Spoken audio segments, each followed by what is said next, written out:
Fascist نااہل league کی اصلیت کا پول کھل گیا۔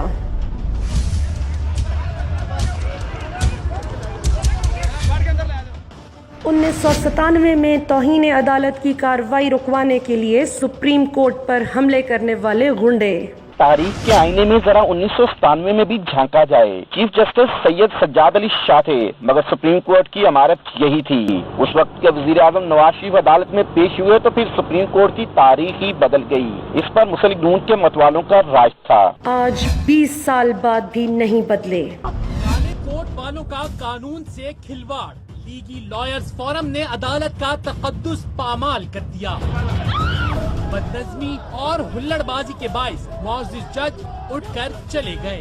دیسی ارسطو احسن اقبال جو رینجرز کی سیکیورٹی پر ڈرامہ کر چکے ہیں۔ ایک حکومت ہوگی، ایک ریاست کے اندر دو ریاستیں نہیں چل سکتی۔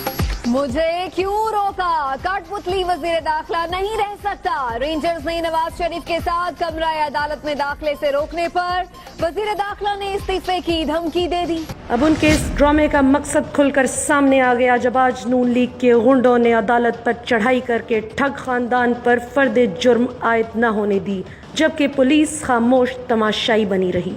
نااہل وزیر اعظم نواز شریف، مریم نواز اور صفدر پر آج فرد جرم عائد نہ ہو سکی۔ کرپشن ریفرنسز کی سماعت وکلا کی ہلڑ بازی کی نظر ہو گئی۔ لیگی غنڈوں کی جانب سے پولیس پر ہاتھ بھی اٹھایا گیا۔ عدالت میں داخلے سے روکنے پر وکلا نے ہنگامہ آرائی شروع کر دی اور اس دوران ایک وکیل نے ایس ایچ او کو تھپڑ بھی دے مارا۔ وکیل کے تھپڑ مارنے کی فوٹیج بھی منظر عام پر آ گئی ہے، لیکن کوئی کارروائی نہیں ہوئی، جبکہ اسی پولیس نے عمران خان پر دہشت گردی کا جعلی مقدمہ بنایا ہوا ہے۔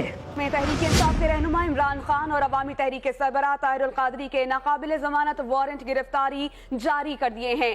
ریاست کے وسائل سے ریاست کے خلاف اس خطرناک سازش کرنے والے انشاءاللہ اپنے انجام سے بچ نہیں سکیں گے۔